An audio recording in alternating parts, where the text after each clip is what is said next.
All right, peace. It's Bronzebird here with another video. Before I begin, like and subscribe. Thank you. So, obviously, it came into the news. The brother has passed away. Takeoff from the Migos, 1031, or he's been found dead November 1st, 2022. And the only thing I thought about when I had heard the story about Takeoff, I mean, obviously, the alarming rate came in my mind as I think on a different level that it definitely was maybe a sacrifice. He could have sacrificed himself. Somebody else could have sacrificed him. We don't know. I mean, I think a lot of people is starting to come to the point that the writings is on the wall. That pretty much a lot of the times, a lot of people aren't shocked into believing that a lot of these artists that are well known in the industry sooner or later needs to pass their rank and basically need to leave into the underworld or whatever they've done, and that a lot of people pay attention to the videos now where there's a lot of foreshadow about the man predicting his own death. And nothing is really different with the whole entire Takeoff situation. I will be reviewing a world star hip hop clip that basically uh, illustrates that. But it's just funny to the people who meets the odds about this whole entire situation. One thing's for sure that you have to understand. The one thing is that they try to attribute this to the whole thing about black on black crime, which is the underworkings of the higher powers in which they'll push the narrative to the consumption, may get even plants in the industry or people that they choose to go ahead and say we need to stop the black on black crime amongst black people, which I'm not saying is not a problem. It definitely is a problem in the Western world, but at the same time the higher uppers know what they're doing. And I believe at the end of the day that Takeoff understood his position. The Migos understood exactly what they were doing while they was in the industry as long as they were as the Migos when they signed the contracts and all this other stuff. I mean, if you take a look at the video, it's just so obvious. I mean, in my whole entire opinion, it's just pretty much obvious. I mean, it's so obvious that there's no way of ignoring the fact that this whole entire thing has been planned out strategically. The video, the music, all of that other stuff. I mean, even if you take a look at it later, which I'm going to show you, even a dream represents foreshadow, right? So before I get into that issue, I wanted to talk about, Jamaica taking their whole entire thing about the broadcast of music and television that promotes crime, violence, and all these different things, such as a big problem that happens in America as well. Um, and UK, different parts of the world, especially Metropolis, where a lot of so-called black people may live, or minorities may live. Violence is always going to be a problem. How to stop it? There's a lot of different ways you could stop it, but the thing about it is that when it comes to inner cities specifically, I always advise people, if you don't want to be involved in that stuff, move out. So many people got problems with talking about the hood and da da da da. The hood is stagnant. You have to create a way for yourself to move out of the problems that you face every day. So let me show you what I'm talking about on my screen.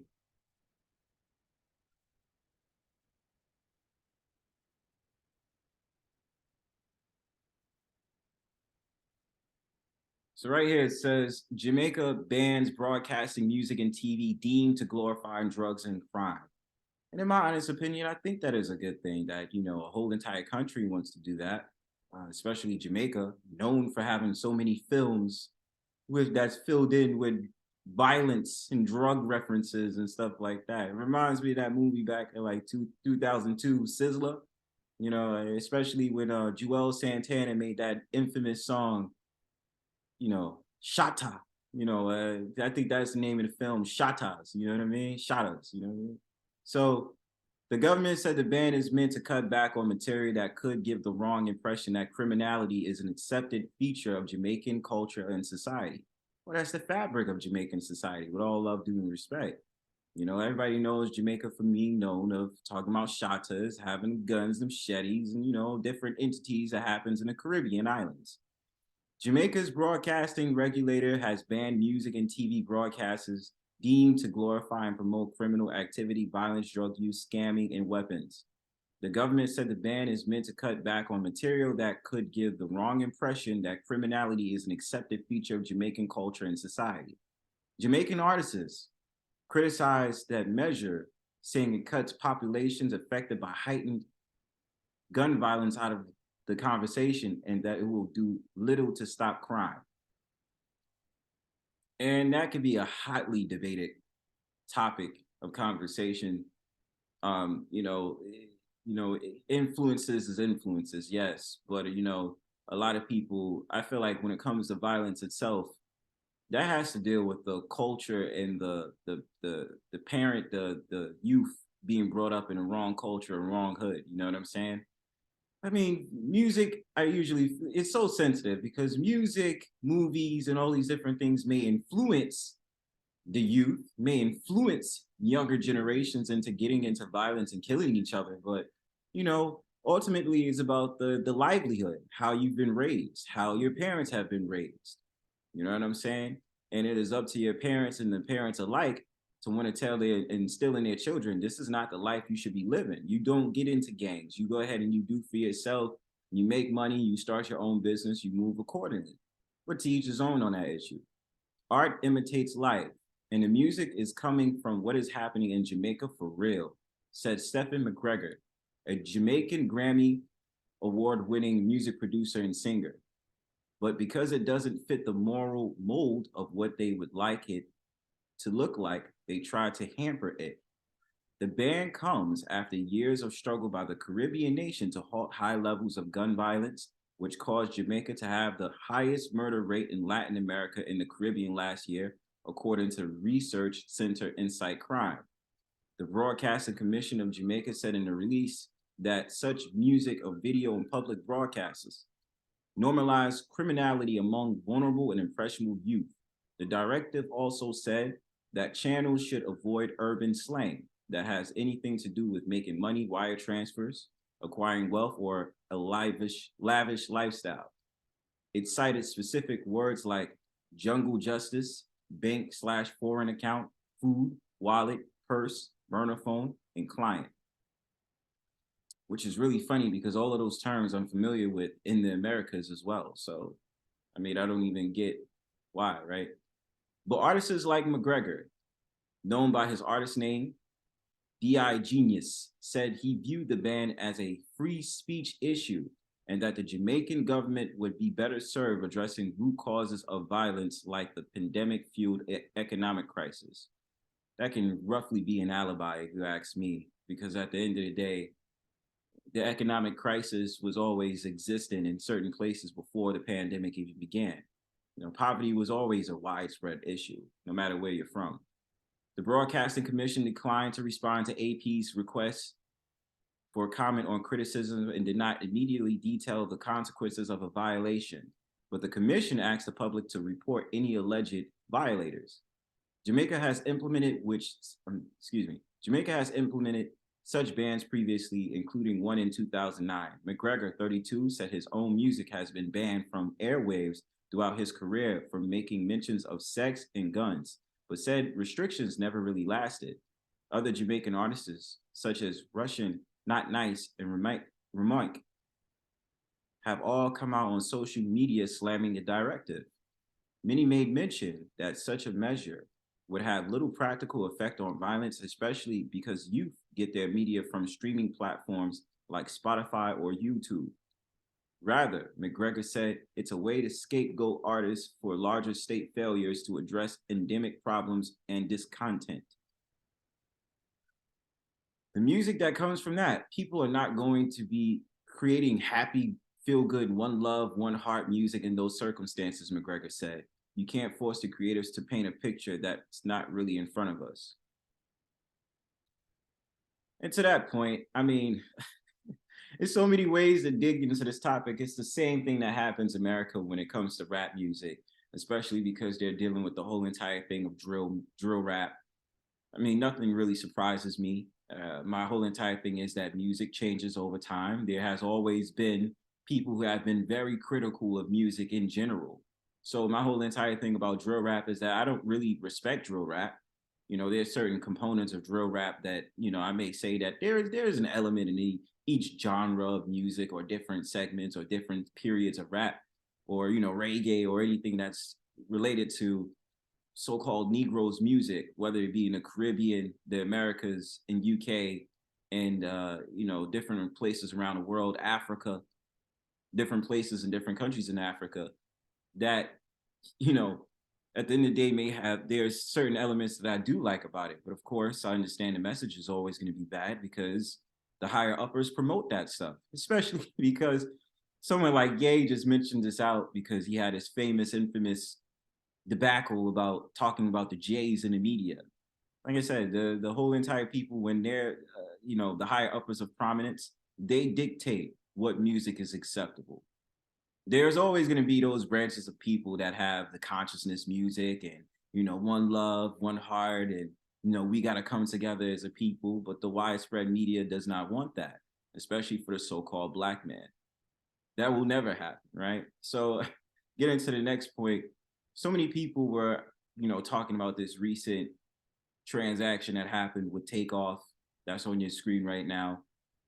And like I said earlier, the only thing that I can understand that this was obviously a ritual, one that happened. I mean, unfortunate, this stuff happens, but at the same time, it is what it is. A lot of the things just was like smoking mirrors when I first understood this article that was going on, right?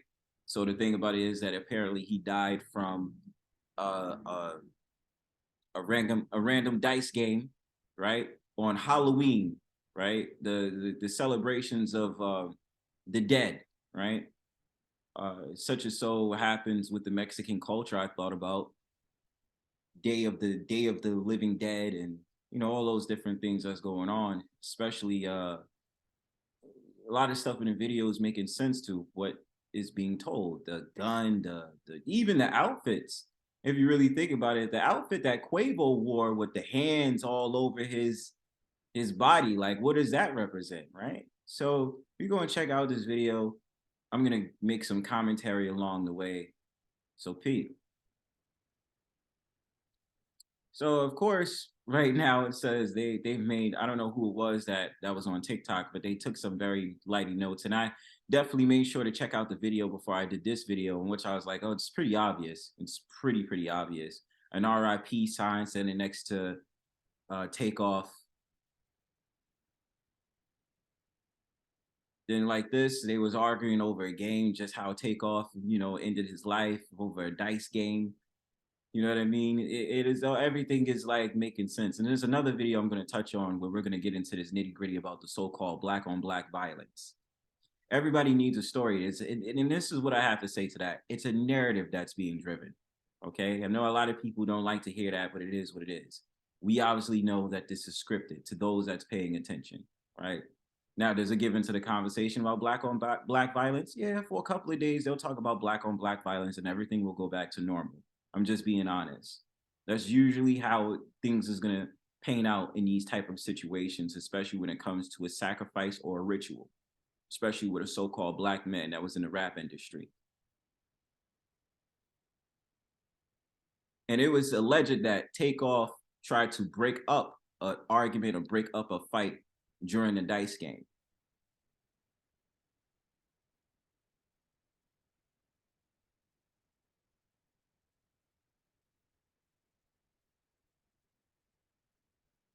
So, those are two examples that the person on TikTok wanted to give about the video. There was much more that I would say kind of made me stand alarmed into why I thought this might have been a ritual, why I thought this was highly, highly ritualistic removal of Takeoff from the Migos.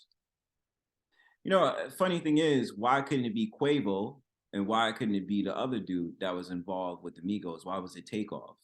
Was his name had to do with it? Did he get taken off this earth ritualistically?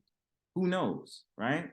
So another thing in the video that I started looking at that I found funny, not funny in the sense it made me laugh, but funny as in weird. The whole entire scene of them waking up in a car and why Takeoff took too long to wake up when Quavo decided to wake him up.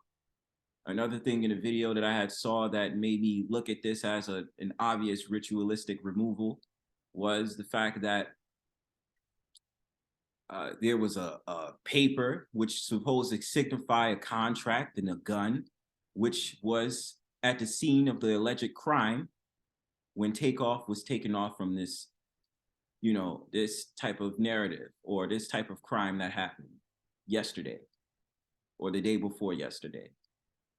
That was another thing. A gun, a contract. And I mean, I'm not laughing for that reason. I'm just like, everything is pretty much clear. Why did they decide to put up a music video right after Halloween, right? November the 1st, or I don't even know, but November the 1st, they put out a video. Takeoff allegedly dies or been found dead November 1st. Even if you do the numbers, a lot of people could do the numbers. I was just too lazy to kind of look at what the numbers represented. You have November 1st representing 111, which equals 3. I know that there's a significance to the number 3 once it's added up from 11, 1. Or, just the fact of the matter that 11 could represent some type of master number when it comes to this situation.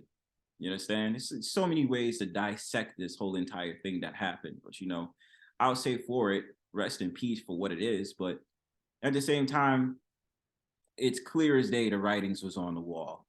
And, much respect to those that did more of the digging and crates research.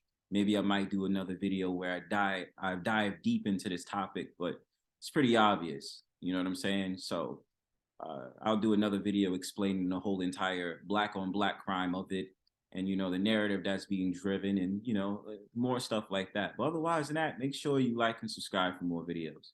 Peace.